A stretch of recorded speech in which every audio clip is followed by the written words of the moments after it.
And we're back for day 3 of the Payday 3 game, server, etc. update series where I look at Starbreeze's live streams, pull out the key information, and relay it to all of you. Before we get into today's notes, though, I have to first off, again, thank you for the love on the previous videos. We're at 60k in one video and 30k on the other now. The amount of love I'm getting is kind of mental, so I'm very, very grateful for it, so thank you for that. But also, I do want to just talk very briefly about the servers, because without getting ahead of myself, it seems as though the servers might be in the best place they've been since the game fully released last Thursday. Because yesterday, I didn't get a single issue on my live stream. I think maybe an odd little matchmaking error popped up for people in my party, but it was at the end of a heist. I managed to get into heists usually within about 30 seconds. So it seems as though matchmaking is getting better. Now, it's not across the board, but a lot of people I asked on Twitter said that they were seeing very similar things, maybe the odd issue here and there, but overall not doing too bad. Now, Andreas does explain a little bit about that here, so we're going to get straight into the notes for today's stream, which is Almir and Andreas today, as I said again. So Almir being the global brand director that we all know, and Andreas being the lead producer on Payday 3, who was also in attendance on Monday's stream.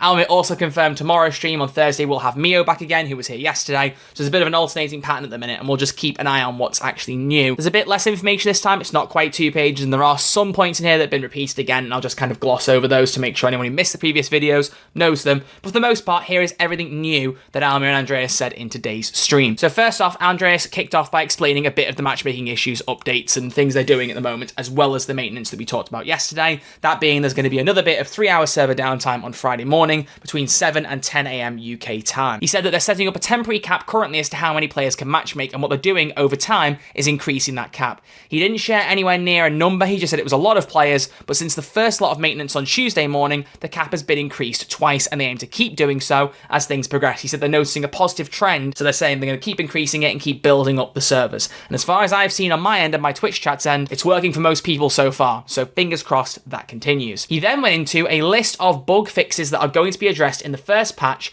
coming out on October 5th. Now, he said there's going to be around 200 bug fixes, so he didn't list everything, but he had a list in front of him which detailed about 15 to 20 of the most important fixes or things that came to mind first, so I thought I'd just run through those very quickly with you. Multiple crash fixes and achievement fixes, PS5 specific problems, there'll be cosmetic items from your pre-order bonus, your silver edition, your gold edition collectors, they'll all show up in game as of October 5th.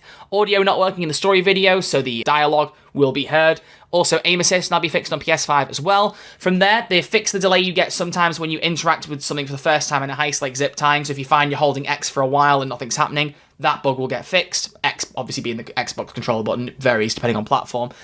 Or speaking of Xbox though, Xbox player names disappearing in the social screen is apparently going to be fixed, which is my biggest problem. If you've seen any of my Twitch streams recently, you know my Nebula is nothing short of completely broken. I can't see any Payday friends, a lot of my Xbox friends, I can't even invite or join my game. It's a nightmare, so hopefully that fixes a good chunk of that. Also, cage bags and Rock the Cradle falling through the floor, that's been fixed. And sticking with Rock the Cradle, the VIP invitation not working on Overkill has been fixed. And he says there's multiple other VIP invitation related fixes, which I'm adding in here, presumably includes the one they mentioned on Monday, which is the invitation not spawning once you've processed the blank one and not being able to pick it back up, which, fun fact, I got for the first time last night, so I've seen the bug firsthand now. On top of that, guards being traded during negotiation, that's having some issues recently, so that's being fixed, because you are supposed to be able to trade guards. Once the first responders arrive, the guards stop shooting, they get on their knees, you can tie them up, so they're fixing any issues around that. Also, heists not going to the end screen after failing, and also issues of being stuck on success screen, both of those will be fixed. Players also were sometimes not able to mark things through windows. Someone noticed in particular display cases in Dirty Ice. Andreas said that should be fixed too, so any kind of window-based marking should be addressed. On top of that, access denied voice playing, even if the correct NPC is put into the eye scanner, so the No Rest for the Wicked Vault, Touch the Sky Penthouse eye scanner, Dirty Ice workshop room, things like that, you'd shove a civilian in front of because you were close to the machine, it would still go access denied, so they're fixing that basically. On top of that, it's fixed Wolf yelling in stealth about medic bags, so if you pick the request health line in stealth, he won't just shout it out anymore, it'll be quiet like everyone else is.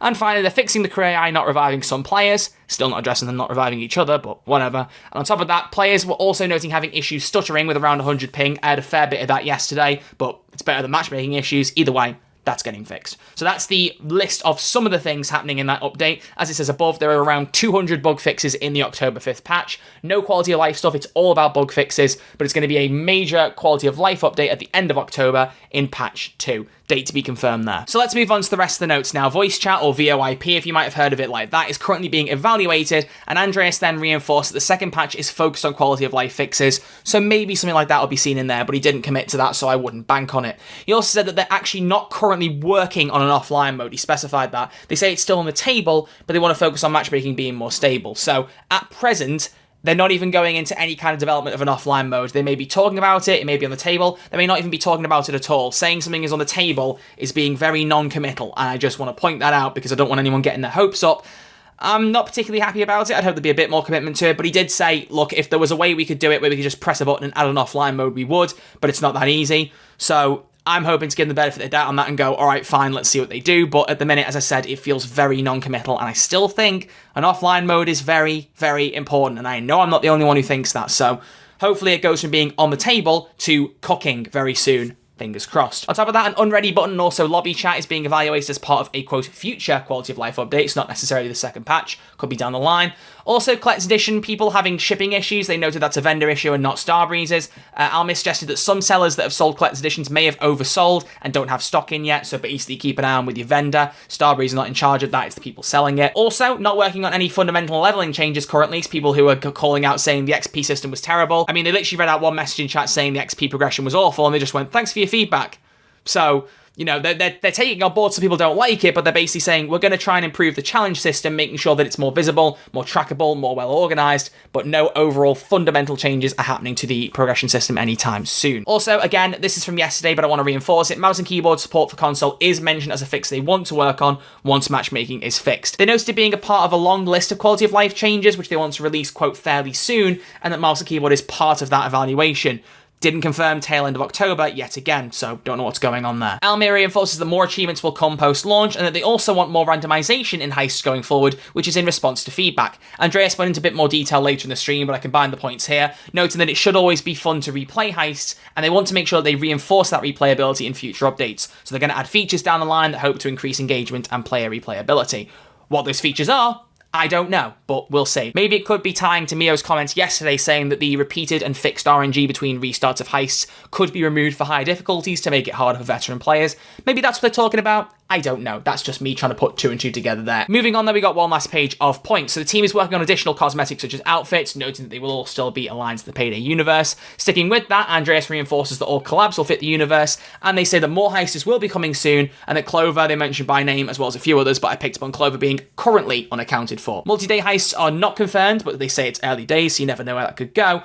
But then the more interesting thing, probably the most interesting thing for me aside from the patch notes today, was Andreas talking about classic maps. He said, quote, remastering maps is a good opportunity, unquote, but he says you need to remember that if they do remaster maps, it'll be a reimagination and some things must be adapted to work within Payday 3's framework while still capturing important old elements. So key objectives stay the same, but you know, you got to remember stealth mechanics are different, loud mechanics are different, things like that will be different based on Payday 3 system, but the core energy of the heist will still be there. He then obviously tied on at the end, but again, nothing's confirmed so far, and asks which legacy heists people want to see. Now, to me, that screams, we're working on classic heists, but we're not confirming it, so be ready. They may not be exactly the same, but we're going to do our best. That's what that says to me. That's obviously me making a deduction. It's not official, but I mean, they were teasing classic heists years ago. I remember Liz saying in a Reddit post, you'll have to see what's in the game at launch as a bit of a wink for classic heists, and nothing turned up. So I think that there will be some down the line, and you never know, we could see some fairly soon. So that seems more like a warning for people who might be a bit fussy to go, well, look, it won't be a one-for-one carbon copy, but it'll be in Payday 3 system and it will retain the core kind of framework of the heist. So I'm glad they mentioned that in case they do that down the line, because I think it's fairly likely. They also mentioned that Shadow Raid or a heist like it, i.e. a stealth-only heist, is not confirmed, but they will consider doing a stealth-only heist if enough people ask.